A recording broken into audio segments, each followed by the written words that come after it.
if you would, in the recent conversations we've all seen in the press. And what we're here to put forward, what we believe, is a long-term, multiple-step solution to transportation in order to move forward. And we think it's important that we do not let the next fiscal year go without significant infrastructure and transportation. So this is a combination of many ideas around this building. Let's start off with, I would call it the Fonfera idea. And what we do is that Senator Fonfera said, we're asking for a solution with money to a problem we don't know what it is. We're asking for money, but what are we repairing? So we would ask DOT to give to the Transportation Committee, the Appropriations Committee, the Finance Committee, and to the leaders, a 3-year fiscal schedule of what they're going to repair for the next 3 years. And give that to the committee so we could all take a look at it. And it's broken down per quarter as to how much is going to be per quarter that's necessary. In addition to that, a 5-year fiscal construction plan that would talk about what construction we're going to do over the 5 years. So whether it's engineering, whether it's land use, whether it's physical, whatever it is, broken down per quarter over the fiscal years, and then a quarterly report to determine where we are. Now we'll know what DOT plans on repairing, what DOT plans on improving in terms of a fixture, in terms of actual construction, and that's the way that would go on. In addition, so that's the sort of figure out where we're going plan. Then there's been some concern over other issues, and I'm going to turn some of those over to Representative Claris. Thank you. And you know that from the beginning, the Republican plan on transportation has been, we all are certainly in agreement that we need to have a plan to fund transportation. We just didn't agree with the tolling plan. We don't believe that that's the only plan, and we don't believe that that is certainly the most responsible plan. You know, in our original prioritized progress plan that we had $65 billion over a 30-year program. In this particular plan, we are looking at $37 billion for 5 years. And in addition, with the special tax obligation bonds and the current federal funding, when you put all of that together, you have $1.9 billion per year. And the biggest issue in regards to this is, again, you are not taking money out of people's pockets, and you are able to fund and invest in transportation immediately. We don't have to wait 4 or 5 years till toll money comes in or doesn't come in. We're also reestablishing the long-term strategy board. We think that's important because we think it's important to make sure that stakeholders are at the table, along with appointments from legislative leaders, people from the Port Authority, people from the Airport Authority, people from all around the state who understand what our needs are and how we can help move this forward. They're going to put a report forward on sustainability, and they are going to talk about not only the sustainability of the Special Transportation Fund, but a long-term strategy. Now remember, all of these areas and groups and commissions and boards are being put together. These are just recommendations that will be given to the legislature so we can have the information necessary to figure out what the plan going forward should be. We're also talking about public-private partnerships, which you know we've been talking about in this legislature throughout this session. There are people that agree with them and certain people that don't agree with them. But the point of them is this. It is the future of investment because it allows the private sector to get involved in everything from airports to road transportation, and the list goes on. Transportation plans for the state of Connecticut. It must show a positive impact on job creation and must show a positive impact on the economy to be a viable option. Senator?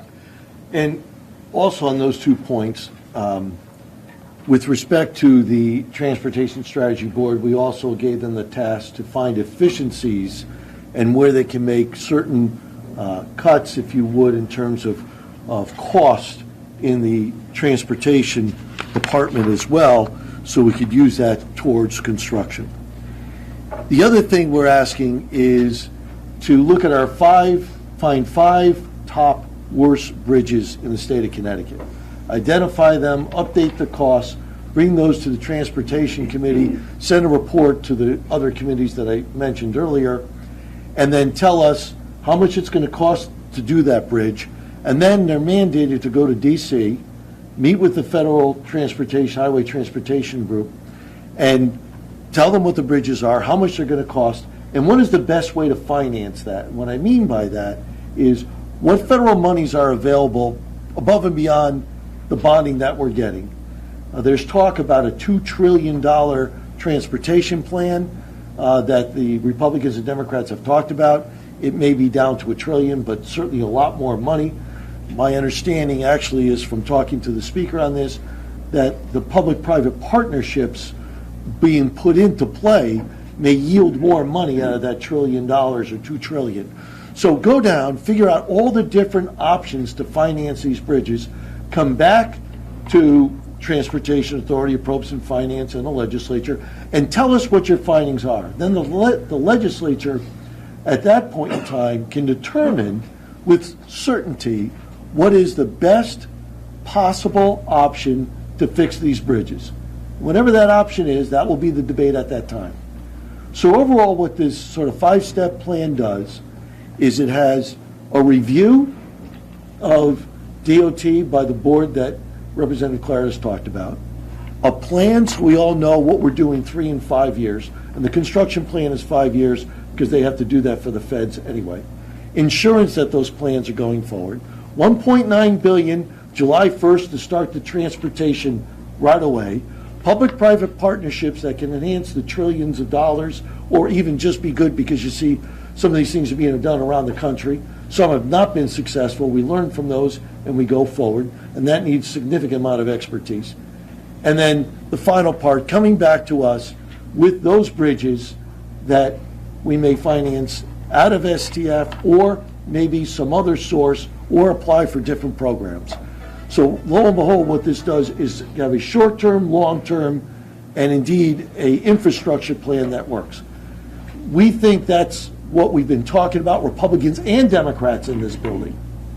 And this isn't a plan that we're putting out saying it's our plan. We've talked to the leaders. We've given them the plan. They certainly are interested. They're going to take a look at it. And the idea is we want to work with them to go forward on this plan, and that's where we are.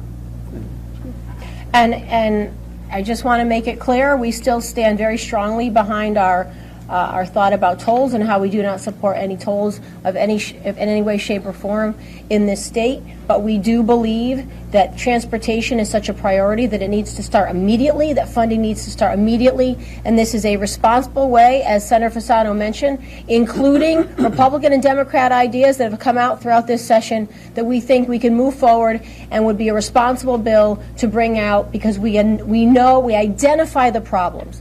This notion of just saying, let's just take $1 billion in. We don't know how it's going to come in. We don't know when it's going to come in. We can't figure out who is going to be charged, when they're going to be charged, and it won't start for 4 or 5 years. This is an immediate problem. If people think it's a priority, it should be funded immediately, and this is a responsible way to start doing so. If there are any questions. Are you going to put this up as an amendment, or where do we go from here? Will you put this onto, I won't say any transportation bill, but do you have any agreements with Marty and Joe regarding how we go about this? But we're talking to both of them. We've actually spoken to both of them. We've given them the plan. They're taking a look at it, and we will follow up with them to see how they feel about it. But I would think that, yes, it's something we would want to put forward on our own if they do not agree. And as far as the latest on tolls, what are you expecting to see or not see? Well, I'm going to say the same thing I said 2 hours ago. I don't know. No, Jim. I mean, listen, who knows? You hear the same things we hear in this building. I mean, I heard at 1 o'clock that we were doing the tolls next in the House, and we all know that wasn't true. So, I mean, there's different stories every day, and part of the problem is the proposal changes every day, the details change every day, the uncertainty of it gets worse every day, and so I think we're all in the same boat in regards to that. I'm sorry if you described this earlier, but what factors or pressures caused you to revise your plan, and were they coming from inside this building or the public? No, this is just, look, we recognized the log jam that's happening in the House and in the Senate, and I mean that as an inclusive group, that there can be no understanding how to move forward. So Representative Claris and I are always thinking of trying to find a pathway that may be bringing people together. We felt it was extraordinarily important, or should I say in the positive, extraordinarily important to have a plan that puts money into transportation July 1st, 2019, particularly based upon the DOT report that we all talked about some time ago that said without the 250, we're going to set transportation infrastructure and repairs back 5 to 10 years and accelerate the deterioration of our bridges. We don't believe that's acceptable. So we're willing to try to figure out where we could find some common ground. And as we discussed this, Representative Claris and I, putting this together, found what we believe to be as much common ground as we can get to, and we'll put it out there, maybe get some feedback. And this is just to help move this conversation forward, considering the issue that's happening in the House relative to putting a toll vote. And considering as we said, we still feel strongly about no tolls, we want to make sure, and I would hope everybody in this building wants to make sure that the very important transportation issues that we have are funded immediately. And as we all know, with tolls that won't happen, but with now both of our plans that would happen. Have you spoken to the governor at all about prioritized progress? I mean, a lot has been said about it. He's been banging your plan pretty hard. Have you guys sat down and either explained it to him or had any kind of negotiation, any direct discussion about it? I know we've both spoken to him about it separately, and I think he said to us the same thing he says publicly, that he doesn't agree. It's a plan he would like to move forward with.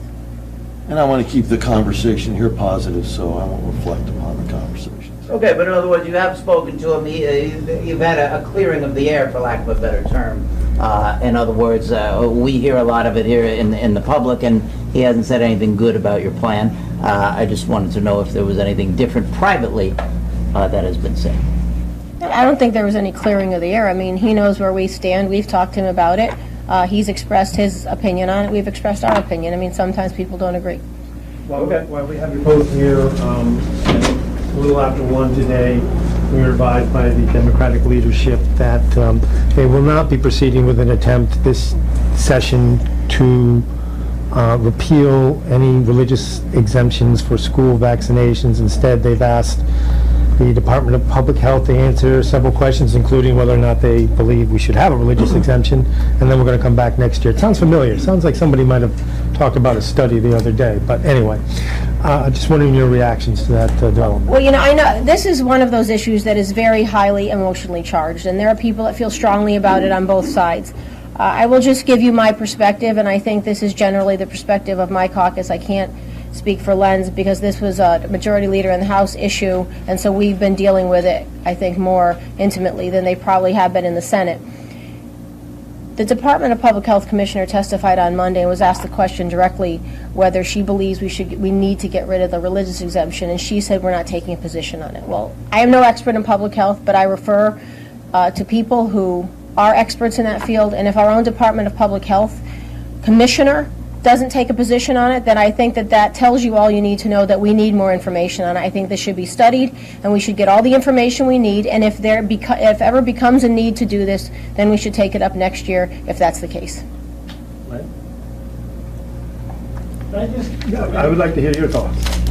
We haven't really focused on it because it's been in the House, and it was going to get run, it wasn't going to get run, and we got so many bills in the Senate, we haven't caucused it at all. So Is that a reflection of it, that you didn't think it was going to happen?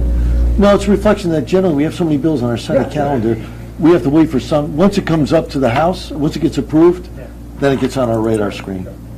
Can I go back to the transportation plan just for a minute? No.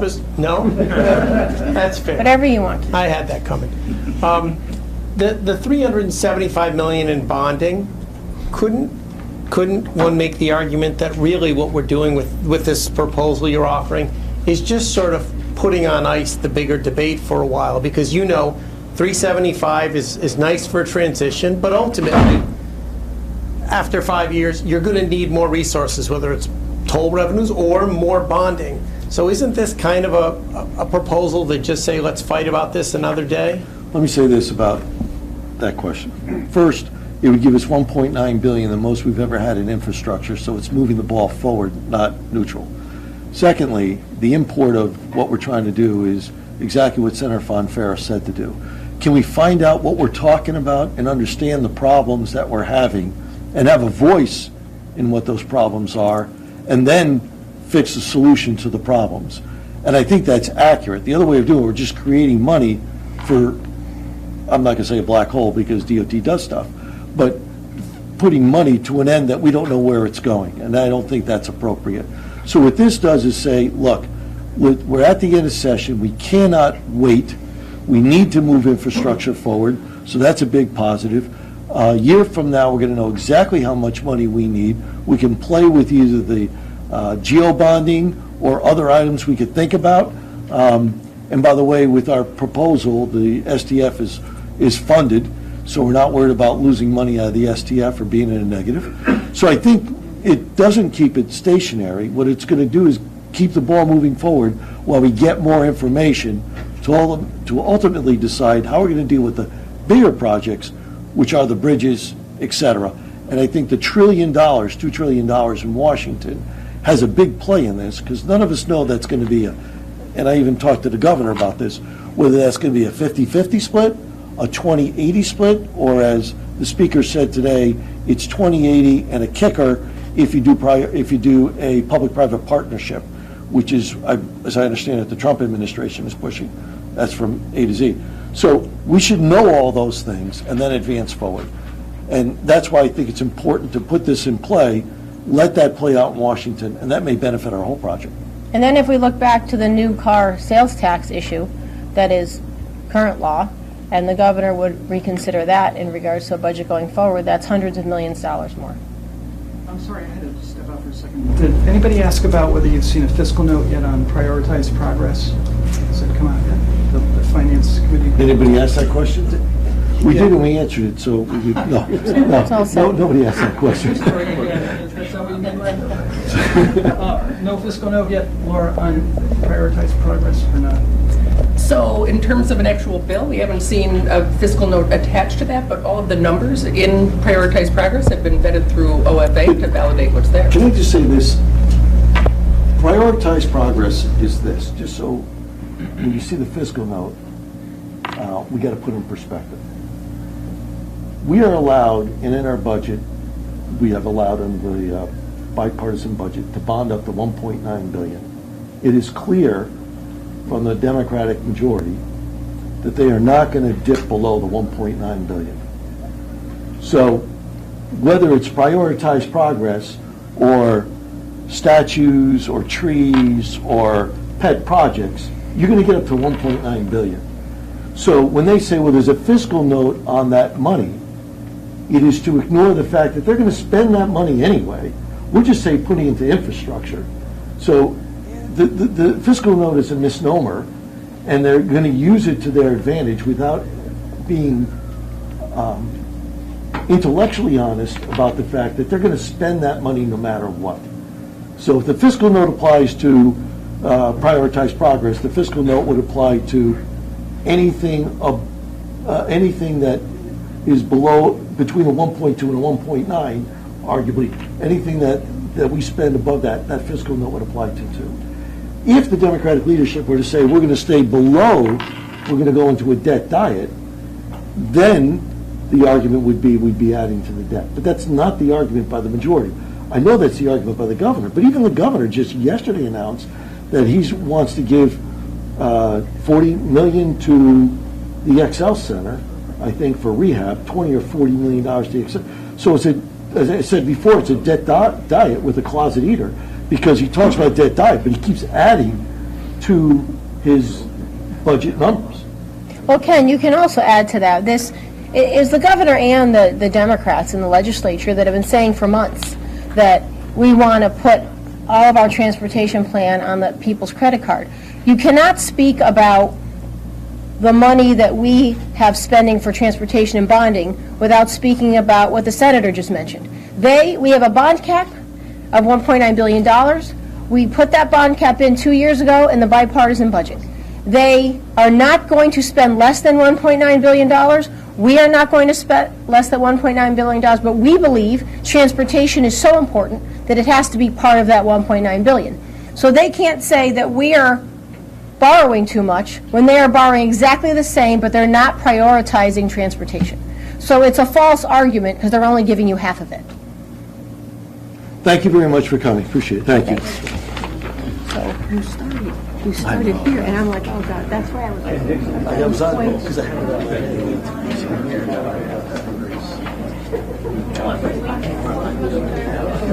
Well, actually, some people think I do, but...